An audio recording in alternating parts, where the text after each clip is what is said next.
Hay lugares en la Sierra Madre Occidental donde los cazadores experimentados se niegan a entrar. Zonas que no aparecen en ningún mapa, donde las brújulas giran sin sentido y los animales huyen sin razón aparente. Mi nombre es Roberto García y durante 20 años fui uno de los mejores rastreadores de Durango. Hasta que una cacería de 5 días me enseñó que hay cosas en esas montañas que ningún rifle puede detener. Lo que voy a contarles sucedió hace 2 años, pero cada noche sigo escuchando ese aullido. Ese sonido que no pertenece a ningún animal conocido. Esta es la historia de cómo perdí a mi mejor amigo en la sierra y de la criatura que todavía me busca en la oscuridad. Era mediados de noviembre cuando Luis, mi compadre de toda la vida, me llamó con una propuesta. Había escuchado rumores de un venado cola blanca gigantesco merodeando cerca de la Barranca del Silencio, un lugar tan remoto que pocos cazadores se atrevían a visitarlo. El nombre no era casualidad. Dicen que en esa barranca no se escucha nada, ni aves, ni insectos, ni siquiera el viento entre los árboles. Solo silencio. Un silencio que te penetra los huesos y te hace sentir que no deberías estar ahí. Luis insistió, necesitaba el dinero. Un venado de ese tamaño podría venderse a buen precio, y francamente, yo también necesitaba los pesos. Mi rifle Remington 700 había estado guardado desde hacía meses. La vida en el rancho se había vuelto difícil, y una buena cacería podía cambiar las cosas. Salimos un jueves al amanecer. Éramos 4. Luis, mi primo Joaquín, un joven llamado Rubén, que apenas tenía experiencia pero quería aprender, y yo.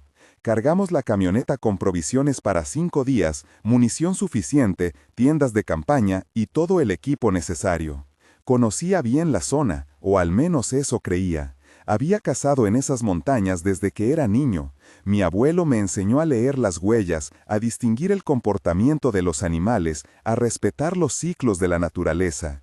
Pero nada de eso me preparó para lo que encontraríamos.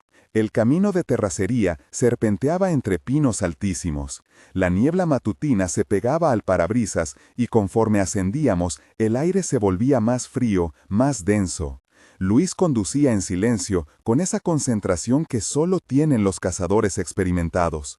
Joaquín revisaba su rifle por tercera vez, nervioso. Rubén miraba por la ventana con los ojos muy abiertos, como si ya presintiera que algo no estaba bien. Llegamos al punto donde la brecha se volvía intransitable alrededor del mediodía. Dejamos la camioneta bajo un grupo de pinos y continuamos a pie. El plan era simple. Caminaríamos hasta un claro conocido como el Llano de Espinas, montar campamento allí y pasar los siguientes días rastreando al venado. Las primeras horas transcurrieron normales. Encontramos huellas frescas de venado, excrementos recientes, ramas rotas. Todo indicaba que estábamos en el territorio correcto. Pero había algo extraño. No escuchábamos pájaros, ningún canto, ningún aleteo, solo nuestros pasos. Pasos crujiendo sobre las hojas secas y nuestra respiración en el aire helado. ¿Notaron eso?, preguntó Joaquín deteniéndose de repente. ¿Qué?, respondió Luis sin voltear. No hay ruido, nada. Luis se detuvo entonces y todos nos quedamos quietos, escuchando. Joaquín tenía razón. El bosque estaba en completo silencio, un silencio antinatural, opresivo, como si el aire mismo estuviera esperando algo. Es normal en estas alturas, dije intentando sonar convincente, aunque en mi estómago ya se retorcía un nudo de inquietud. Los animales se esconden cuando sienten cazadores, pero yo sabía que eso no era cierto. Había cazado en alturas mayores y siempre había sonidos. El bosque nunca está completamente mudo. Continuamos avanzando. A media tarde llegamos al Llano de Espinas. Era un claro amplio rodeado de pinos gigantescos, con un pequeño arroyo que corría por un lado. El lugar perfecto para acampar. Armamos las tiendas rápidamente. El sol comenzaba a esconderse detrás de las montañas, tiñendo el cielo de un naranja enfermizo. Luis y yo juntamos leña mientras Joaquín y Rubén preparaban la fogata. La temperatura caía rápidamente. Para cuando encendimos el fuego, ya podíamos ver nuestro aliento formando nubes blancas en el aire. Esa primera noche comimos en silencio. Todos estábamos cansados por la caminata, pero había algo más. Una tensión inexplicable flotaba entre nosotros. Rubén fue el primero en meterse a su tienda. «Estoy muerto», dijo. «Nos vemos mañana temprano». Joaquín lo siguió poco después. Luis y yo nos quedamos junto al fuego, bebiendo café aguado de nuestros termos. «¿Tú también lo sientes?», preguntó Luis en voz baja, mirando las llamas. «¿Sentir qué? ¿Que no deberíamos estar aquí?». Me quedé callado. Sí lo sentía. Desde que habíamos llegado al claro, una sensación de ser observado no me había abandonado, pero no iba a admitirlo. «Son nervios», respondí. «Mañana encontramos al venado y todo esto habrá valido la pena». Luis asintió, pero no parecía convencido. Nos quedamos otro rato en silencio, alimentando el fuego, hasta que él también se retiró. Yo me quedé solo, haciendo la primera guardia. El fuego crepitaba suavemente. Las sombras danzaban entre los árboles como figuras vivas. Mantuve mi rifle sobre las piernas, los sentidos alerta. Pasó 1 hora, quizá 2. El frío se hacía más penetrante. Estaba a punto de despertar a Luis para que tomara su turno cuando lo escuché. Un aullido, lejano al principio, apenas audible sobre el crujir de la madera ardiendo, pero inconfundible. Me puse de pie de inmediato, rifle en mano, escudriñando la oscuridad más allá del círculo de luz que proyectaba la fogata.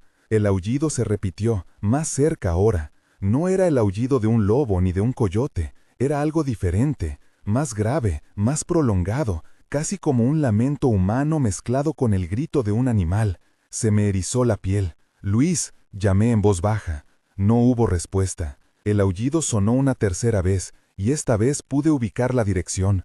Venía del norte, de la parte más densa del bosque. Quedé paralizado, con el dedo en el gatillo, esperando ver algo emerger de la oscuridad. Pero no apareció nada. Solo ese sonido horrible, resonando entre los árboles, llenando el aire de una amenaza que no podía ver, pero que sentía en cada fibra de mi cuerpo. Entonces el aullido cesó abruptamente. El silencio que siguió fue aún peor, un silencio tan completo que podía escuchar mi propio corazón latiendo. Me quedé de pie durante horas, sin atreverme a sentarme, sin apartar la vista de la línea de árboles. Cuando los primeros rayos de sol comenzaron a filtrarse entre las copas, desperté a los demás. «¿Escucharon algo anoche?», pregunté. Luis frunció el ceño. «No, ¿por qué?». Les conté sobre el aullido. Joaquín palideció visiblemente. Rubén intentó reírse, pero la risa sonó forzada, nerviosa. «Probablemente un coyote», dijo Luis, aunque su tono no sonaba muy seguro. «O un puma». «No era un puma», respondí con firmeza. «Era algo más grande». Desayunamos en tensión, café negro y tortillas frías. Nadie tenía mucho apetito. Decidimos dividirnos. Luis y yo iríamos hacia el norte, siguiendo las huellas del venado que habíamos encontrado el día anterior.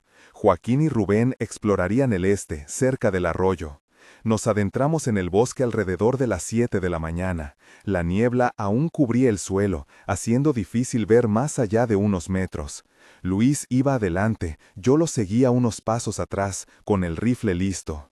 Las huellas eran claras, frescas. El venado había pasado por ahí hacía pocas horas. «Está cerca», susurró Luis, «muy cerca». Avanzamos con cuidado, paso a paso, atentos a cualquier movimiento. Entonces lo vimos. Entre los árboles, a unos 100 metros, una silueta oscura. Era enorme, mucho más grande que cualquier venado que hubiera visto. Sus astas se alzaban como ramas retorcidas, proyectando sombras grotescas sobre el suelo cubierto de niebla. Luis levantó su rifle lentamente. Yo hice lo mismo. La criatura no se movía, solo estaba ahí, de pie, como esperando. «Algo no está bien», murmuré. Luis no respondió. Su dedo ya estaba en el gatillo. «Luis, espera». Pero era demasiado tarde. El disparo resonó como un trueno entre los árboles. Vi el fogonazo, sentí la culata golpear contra mi hombro, mientras yo también disparaba por instinto. La criatura no cayó. En su lugar se dio vuelta, lentamente, deliberadamente. Y entonces vi su cara. No tenía ojos, solo cuencas vacías, negras como pozos sin fondo. Y cuando abrió la boca, el aullido que salió de ella no era de este mundo. Era el mismo sonido que había escuchado la noche anterior, pero 1000 veces más fuerte, más cercano, vibrando en mis huesos. «¡Corre!», grité. Luis no necesitó que se lo repitiera. Nos lanzamos hacia atrás, tropezando con raíces, saltando sobre rocas, el terror empujándonos más rápido de lo que nuestras piernas podían llevarnos. Detrás de nosotros escuchaba pasos, pesados, deliberados, acercándose. No me atreví a mirar atrás. Corrimos durante lo que pareció una eternidad hasta que finalmente llegamos al claro donde estaba. Nuestro campamento. Joaquín y Rubén ya estaban ahí, con las caras pálidas, los ojos desorbitados. ¿Qué fue eso?, jadeó Joaquín. ¿Escucharon ese grito? Antes de que pudiera responder, lo escuchamos de nuevo, más cerca, mucho más cerca.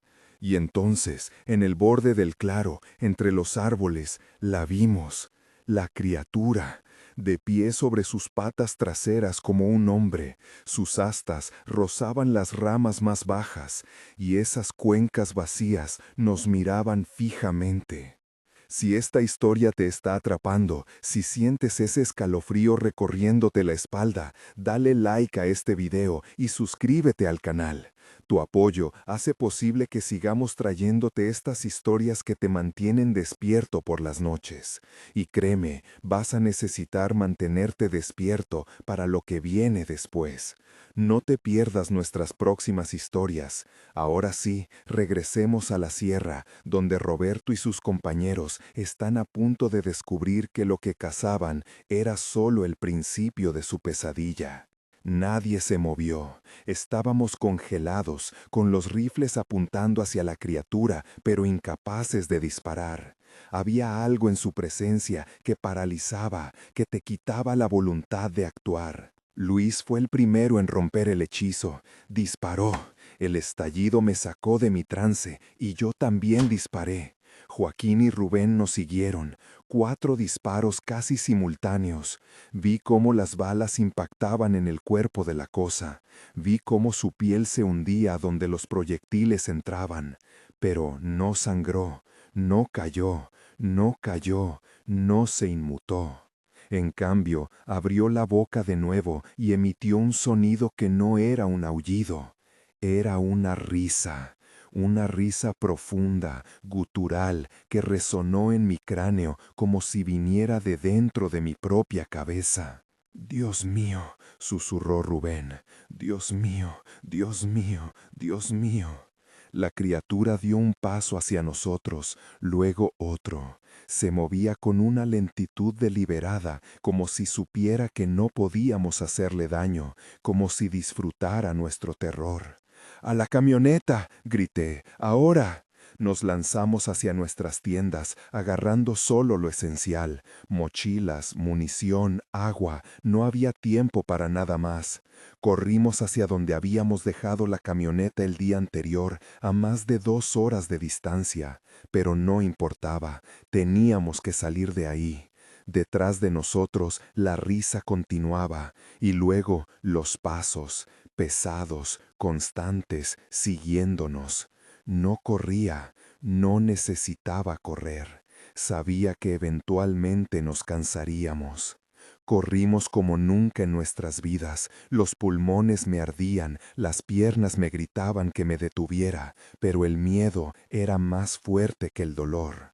Joaquín iba adelante, joven y rápido. Luis y yo lo seguíamos de cerca. Rubén venía atrás, jadeando, tropezando cada pocos pasos. «No paren», gritaba Luis, «no miren atrás». Pero yo miré. No pude evitarlo. La criatura venía detrás de nosotros, moviéndose entre los árboles con una fluidez imposible para algo tan grande. Saltaba de tronco en tronco, como si no tuviera peso, como si las leyes de la física no aplicaran a ella. De repente, escuché un grito. Me giré justo a tiempo para ver a Rubén cayendo. Había tropezado con una raíz. «¡Rubén!», grité. Me detuve, preparándome para volver por él. Pero Luis me agarró del brazo. «No puedes», dijo con la voz quebrada por la desesperación. «No podemos». Rubén se levantó, intentó correr, pero la criatura ya estaba ahí. Cayó sobre él con una velocidad que contradecía su tamaño. Lo último que vi fue a Rubén desapareciendo bajo esa masa oscura, sus gritos cortándose abruptamente. ¡Corre!, aulló Luis, empujándome. Corrimos. Dejamos a Rubén atrás. Lo abandonamos. Y esa culpa, ese horror de haberlo dejado, me perseguiría por el resto de mi vida. Pero en ese momento, el instinto de supervivencia era más fuerte que todo lo demás. No sé cuánto tiempo corrimos. El bosque se convirtió en un borrón de verdes y marrones. Los sonidos se mezclaban, nuestros jadeos, el crujir de las hojas, y detrás, siempre detrás, esos pasos deliberados siguiéndonos. Cuando finalmente vimos la camioneta, casi lloramos de alivio. Luis sacó las llaves con manos temblorosas, las dejó caer, las recogió, las volvió a dejar caer. «¡Date prisa!», gritó Joaquín, mirando hacia atrás. La criatura emergía de entre los árboles, a solo 50 metros de distancia. Por fin, Luis logró abrir la puerta. Nos lanzamos adentro, Joaquín en el asiento trasero, yo en el del copiloto, Luis al volante. Giró la llave. El motor tosió. No arrancó.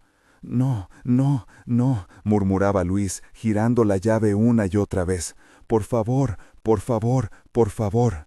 La criatura se acercaba. 40 metros, 30, sus cuencas vacías fijas en nosotros. Luis golpeó el volante con desesperación. «¡Arranca!». Giró la llave una vez más. El motor rugió. «Sí», gritamos los tres al unísono. Luis pisó el acelerador a fondo. Las ruedas giraron en el lodo antes de encontrar tracción. La camioneta se lanzó hacia adelante justo cuando la criatura llegaba. Vi por el espejo lateral cómo extendía una de sus extremidades hacia nosotros. Sus garras rasparon la puerta trasera con un chirrido metálico que me hizo estremecer. Pero estábamos en movimiento, acelerando por el camino de terracería, las ramas golpeando los costados, los baches sacudiéndonos violentamente.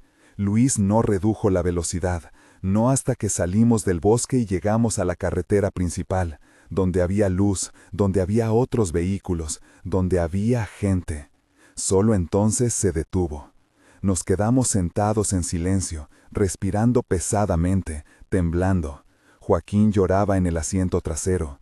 Luis tenía las manos aferradas al volante, los nudillos blancos. Yo miraba el espejo lateral, esperando ver a la criatura emerger del bosque. Pero no vino. Se había quedado ahí, en su territorio. Por ahora. «Rubén», susurró Joaquín entre sollozos. Lo dejamos atrás». No respondimos. No había nada que decir. Conducimos de regreso al pueblo en silencio. Cuando llegamos, ya era de noche.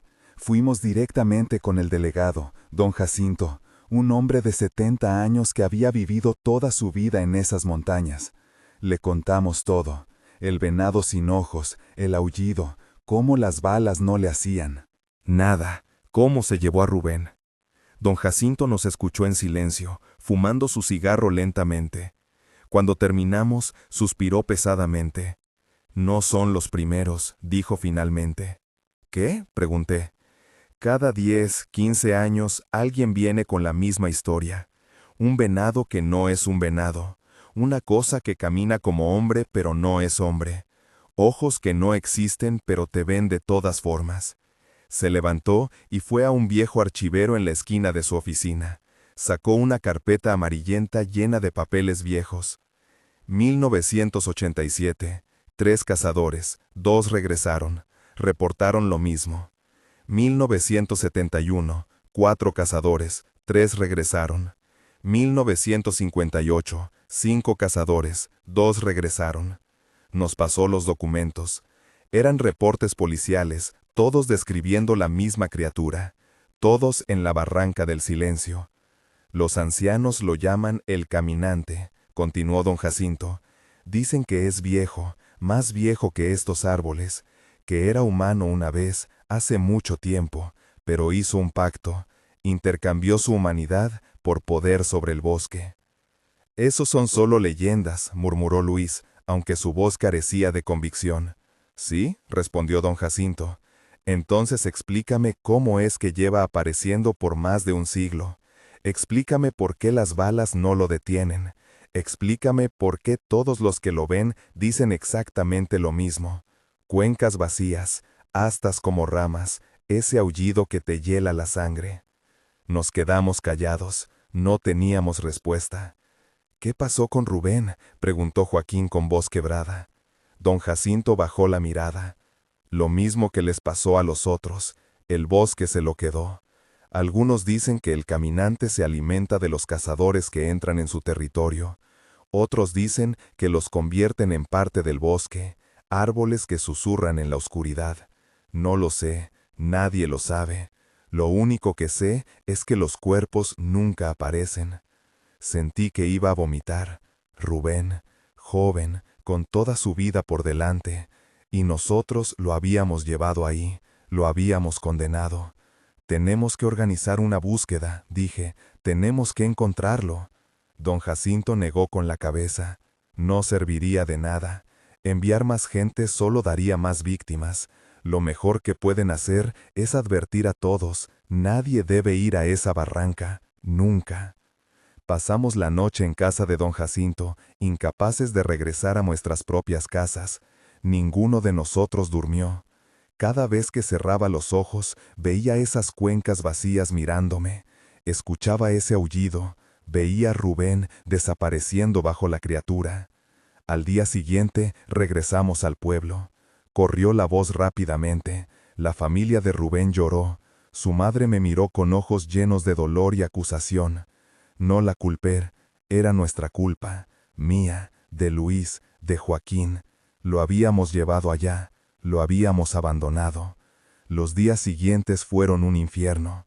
La policía hizo preguntas, organizaron una búsqueda pequeña, pero como predijo don Jacinto, no encontraron nada, ni rastro de Rubén, ni siquiera su mochila.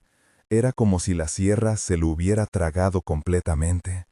Joaquín se fue del pueblo una semana después. No puedo estar aquí, me dijo.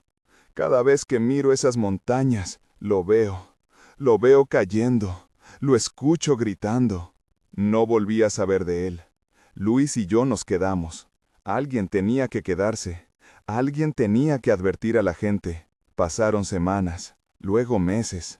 La vida continuó, como siempre lo hace. Pero yo había cambiado. Ya no cazaba, no podía. La sola idea de entrar al bosque me llenaba de un terror paralizante. Mi rifle se quedó guardado, juntando polvo. De noche tenía pesadillas, siempre la misma. Estoy de vuelta en la barranca del silencio, solo, y el caminante está ahí, esperándome. Camina hacia mí con esos pasos deliberados. Abro la boca para gritar, pero no sale sonido. Y cuando llega a mí, cuando esas garras se extienden hacia mi cara, despierto, gritando, empapado en sudor. Luis tampoco estaba bien. Lo veía en el pueblo de vez en cuando. Había envejecido 10 años en unos meses. Tenía bolsas oscuras bajo los ojos. Temblaba cuando hacía frío. Una noche, 6 meses después del incidente, Luis tocó mi puerta. Eran las 3 de la madrugada. Cuando abrí, estaba allí, temblando, con los ojos desorbitados. «Está aquí», susurró. «¿Qué? El caminante está aquí, en el pueblo». Lo metí rápidamente y cerré la puerta. «Luis, cálmate, estás cansado, estás teniendo pesadillas como yo». «No», gritó. «Lo vi, estaba fuera de mi casa, de pie en la calle, mirándome, con esas cuencas vacías». Lo senté, le di agua, intenté calmarlo, pero sus manos no dejaban de temblar. «Roberto», dijo, agarrándome del brazo con fuerza desesperada, «nos está buscando, no se olvidó de nosotros, nos dejó escapar ese día, pero no terminó con nosotros, va a volver, va a venir por nosotros». «Eso es imposible, está en la sierra, no puede llegar hasta acá». «¿Estás seguro?», preguntó mirándome con ojos llenos de terror. «¿Estás completamente seguro?». No lo estaba. Esa noche nos quedamos despiertos juntos. Luis se fue cuando amaneció, pero su visita me dejó inquieto. ¿Y si tenía razón? ¿Y si el caminante podía salir del bosque? ¿Y si nos estaba cazando ahora? Durante las siguientes noches, empecé a notar cosas extrañas. Ruidos afuera de mi casa, arañazos en las paredes, huellas en el barro junto a mi ventana, huellas grandes, como de pezuñas, pero con una forma extraña, antinatural. Una noche lo escuché, el aullido, ese mismo aullido que había escuchado en la barranca del silencio, pero ahora venía de afuera de mi casa, a solo metros de mi puerta.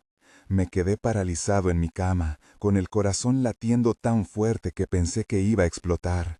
El aullido se repitió, más cerca, luego pasos, lentos, deliberados, caminando alrededor de mi casa. Vi una sombra pasar frente a mi ventana, alta, demasiado alta para ser humana, con algo como cuernos proyectándose desde su cabeza. Me cubrí con las sábanas como un niño asustado, rezando para que amaneciera pronto.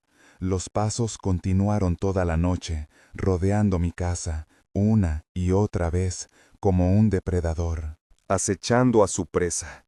Cuando finalmente salió el sol, salí corriendo de mi casa. Fui directamente a la de Luis.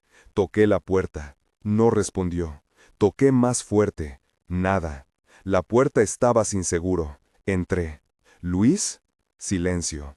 Lo busqué por toda la casa. No estaba. Su cama estaba hecha. Su rifle seguía en el armario. Su camioneta estaba afuera, pero él no estaba en ninguna parte. Entonces vi algo en la mesa de la cocina. Una nota.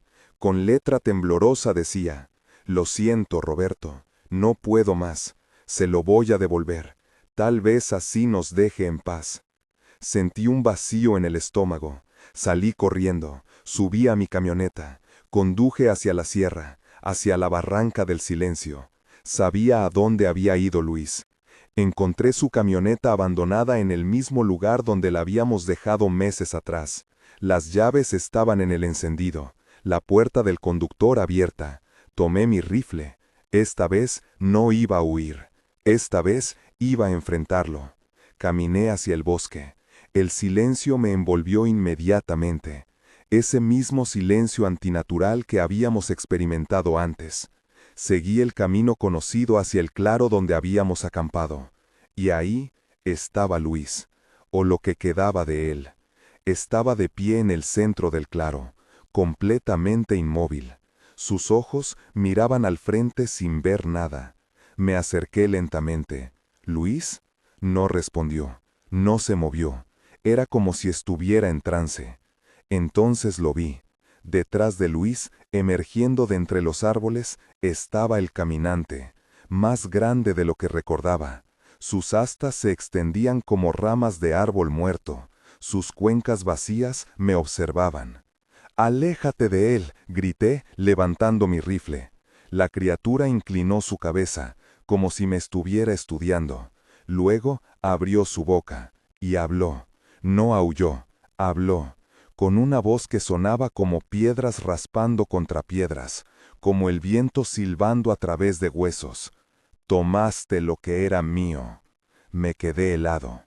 «Te advertí, este bosque no es para ustedes, pero viniste de todas formas. Tomaste lo que no te pertenecía». «No tomamos nada», dije con la voz temblando. «El venado, el que disparaste, era mío, parte de mí, y cuando lo tomaste, creaste una deuda». «Lo siento», murmuré, «devuélveme a Luis, por favor». La criatura se acercó a Luis, puso una de sus extremidades sobre su hombro. «Él vino por voluntad propia, a pagar tu deuda, pero no es suficiente. ¿Qué quieres? Quiero que recuerdes, que cada vez que cierres los ojos me veas, que cada noche escuches mi llamado, que vivas con el peso de lo que hiciste». «Ya lo hago», susurré, «cada noche, cada día». «Bien», dijo la criatura. Y entonces, sin previo aviso, Luis comenzó a cambiar. Su piel se volvió gris, sus ojos se hundieron hasta desaparecer, dejando solo cuencas vacías como las del caminante. Sus dedos se alargaron, convirtiéndose en garras. Su boca se abrió en un grito silencioso, mientras su cuerpo se retorcía, los huesos crujiendo, reformándose. ¡No!, grité. ¡Luis! Disparé. El proyectil atravesó a la criatura sin efecto alguno. Disparé de nuevo. Y otra vez. Vacié todo el cargador. Pero el caminante no se inmutó. Solo me miraba con esas cuencas vacías mientras Luis se transformaba frente a mis ojos. Cuando terminó, ya no era Luis. Era algo más. Algo parecido al caminante, pero más pequeño, más frágil. Una versión corrupta de mi amigo. Ahora es parte del bosque, dijo el caminante, como todos los que vinieron antes, como Rubén, como los demás. El bosque reclama lo que le pertenece. La cosa que había sido Luis giró su cabeza hacia mí. Sus cuencas vacías me observaron. Y entonces, en una voz que ya no era la suya, susurró: «Corre». No necesité que me lo dijera 2 veces. Corrí. Corrí más rápido que nunca en mi vida. Detrás de mí escuchaba pasos, múltiples pasos. El caminante y su nueva creación persiguiéndome. Pero esta vez no me alcanzaron. Me dejaron llegar a mi camioneta. Me dejaron arrancar. Me dejaron escapar. Porque esa no era la venganza que querían. Querían que viviera, que cargara con esto para siempre. Y lo hago. Han pasado 2 años desde entonces. Me mudé lejos de la sierra, a una ciudad grande donde el ruido de los autos y las voces de la gente ahogan cualquier otro sonido. Pero no importa qué tan lejos vaya. Cada noche lo escucho. El aullido. Ese llamado que viene desde las montañas. Algunas noches lo veo de pie al otro lado de la calle. El caminante, observándome, recordándome. Otras noches es Luis, o lo que era Luis, mirándome con esas cuencas vacías, acusándome. La familia de Rubén nunca supo la verdad. Nunca encontraron su cuerpo. Fue declarado desaparecido. Su madre murió el año pasado sin saber qué le pasó a su hijo. Esa culpa me come por dentro cada día. La familia de Luis tampoco sabe. Creen que se suicidó, que el peso de lo que pasó fue demasiado para él. Dejaron de buscarlo después de 6 meses. Solo yo sé la verdad. Y esa verdad me destruye lentamente. Ya no duermo bien. Cuando lo hago, sueño con el bosque, con esas cuencas vacías mirándome, con Rubén cayendo, con Luis transformándose. Me despierto gritando, empapado en sudor, con el corazón acelerado. Los doctores dicen que es trauma. Me dan pastillas, terapia, pero ninguna pastilla puede borrar lo que vi. Ninguna terapia puede explicar lo que existe en esa barranca. A veces me pregunto si debería volver, si debería enfrentar al caminante una última vez, terminar con esto de una forma u otra. Pero soy un cobarde, porque sé lo que me espera si regreso. Sé que el bosque me reclamará como reclamó a los demás. Y aunque parte de mí quiere que termine, otra parte, la parte que todavía se aferra a la vida, tiene demasiado miedo. Escribo esto como advertencia, como testimonio, para cualquiera que lea estas palabras. Hay lugares en este mundo donde los humanos no deberíamos ir. Lugares que pertenecen a fuerzas más antiguas, más oscuras de lo que podemos comprender. La Barranca del Silencio es uno de esos lugares.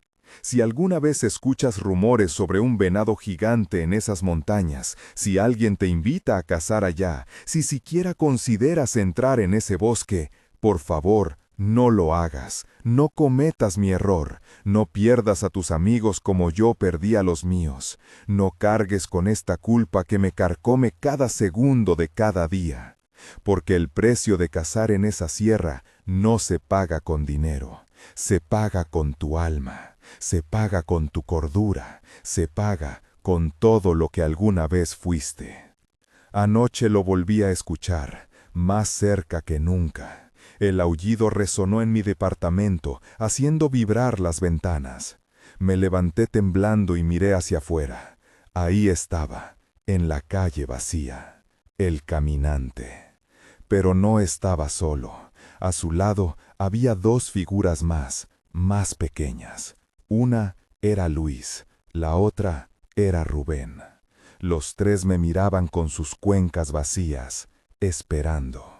Y entonces, por primera vez en 2 años, el caminante levantó una de sus extremidades y me hizo una señal, una invitación. Sé lo que significa. Es hora. Mi tiempo se acabó. La deuda finalmente será cobrada. Por eso escribo esto ahora, mientras aún puedo, mientras aún soy yo. Mañana por la mañana voy a conducir de regreso a Durango. Voy a tomar el camino de terracería hacia la barranca del silencio y voy a enfrentar lo que me espera. No sé si volveré, probablemente no lo haré, pero al menos dejé este testimonio, al menos alguien sabrá la verdad. Si estás leyendo esto, significa que ya no estoy, significa que el bosque me reclamó como reclamó a los demás. Pero antes de irme, quiero decir algo. A la familia de Rubén, lo siento, siento haberlo llevado allá, siento no haber podido salvarlo, siento haberlos dejado sin respuestas durante tanto tiempo. Su hijo era valiente y en sus últimos momentos luchó. A la familia de Luis, lo siento, siento no haber podido protegerlo, siento haberlo dejado solo en su locura, siento no haber sido más fuerte. Y a cualquiera que lea esto y piense que es solo una historia, que es ficción o locura de un hombre roto, te equivocas. Esto es real, tan real como el aire que respiras, tan real como el miedo que sientes cuando caminas solo en la oscuridad. La Sierra Madre guarda secretos, secretos que no deberían ser descubiertos, y el caminante es solo uno de ellos. Así que, si alguna vez te encuentras en las montañas de Durango, si ves un claro llamado el Llano de Espinas, si escuchas hablar de la barranca del silencio, aléjate, corre, no mires atrás, porque una vez que el bosque te ve, una vez que el caminante te marca, nunca te deja ir. Son las 4 de la mañana. Puedo escuchar pasos afuera de mi puerta, arañazos en la madera.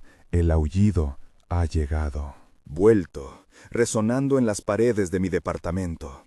Sé que están aquí, han venido a buscarme. Ya no tengo miedo, solo cansancio. Un profundo, agotador cansancio de correr, de esconderse, de vivir con este peso. Tal vez en el bosque, finalmente, encontraré paz. O tal vez me convertiré en otra sombra, vagando entre los árboles. Otra advertencia que nadie escuchará. Los pasos se detienen frente a mi puerta. Puedo sentir su presencia al otro lado. Antigua, paciente, inevitable. Tomo mi viejo rifle. Ya no creo que sirva de nada, pero es todo lo que tengo. Abro la puerta lentamente. Y ahí están, el caminante, Luis, Rubén, mirándome con esas cuencas vacías. El caminante extiende una extremidad hacia mí. Esta vez no corro, esta vez acepto mi destino. Mientras escribo estas últimas palabras, siento su toque frío en mi hombro.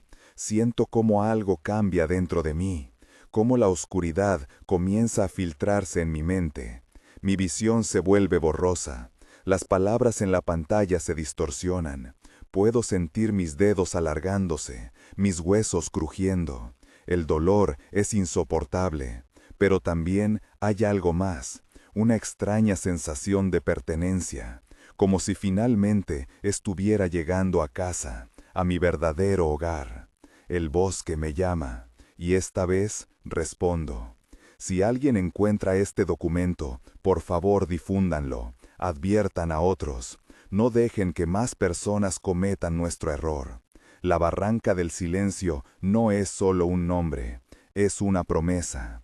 Es donde los cazadores van a morir, es donde el silencio te consume, es donde las palabras se vuelven difíciles de escribir. Mis manos ya no son mías. Puedo ver cuencas vacías reflejadas en la pantalla oscura de mi computadora. ¿Son mis ojos? ¿Todavía tengo ojos? Ya no estoy seguro. El caminante me habla, pero no con palabras, con pensamientos que se filtran directamente en mi mente.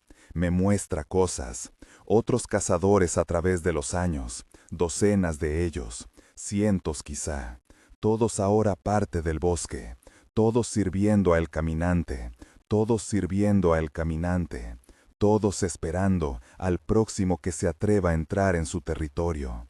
Me muestra mi futuro, de pie en el claro, esperando, cazando, siendo parte de la trampa que atraerá al siguiente. Y lo más terrible es que ya no me importa. La resistencia se desvanece, la humanidad se escurre como agua entre dedos que ya no puedo sentir. Soy del bosque ahora, soy parte de algo más grande, más antiguo, más oscuro de lo que jamás imaginé. Y hay una extraña paz en eso, en rendirse, en dejar de luchar, en finalmente pertenecer. Si me ves alguna vez, si caminas por la Sierra Madre y encuentras un claro silencioso, donde nada canta, donde nada se mueve, donde la vida parece haberse detenido, si ves una figura alta, con astas como ramas y cuencas donde deberían estar los ojos, corre, no preguntes, no investigues, solo corre y no mires atrás, porque yo estaré ahí, junto a Luis, junto a Rubén, junto a todos los demás, esperándote, llamándote, invitándote a unirte al silencio eterno de la barranca. Este es Roberto García Hernández, cazador de Durango, o al menos lo era. Esto es lo último que escribo como humano, lo último que puedo decir antes de que el bosque me reclame por completo. Recuerden mi nombre, recuerden mi advertencia, y por el amor de Dios, nunca, nunca vayan a la barranca del silencio. El bosque siempre tiene hambre, y nosotros, los que una vez fueron cazadores, ahora somos sus dientes. Adiós, perdónenme, y recuerden, en las montañas de la Sierra Madre hay lugares donde el hombre no debería cazar, porque en esos lugares el hombre se convierte en la presa, y la presa nunca escapa, nunca.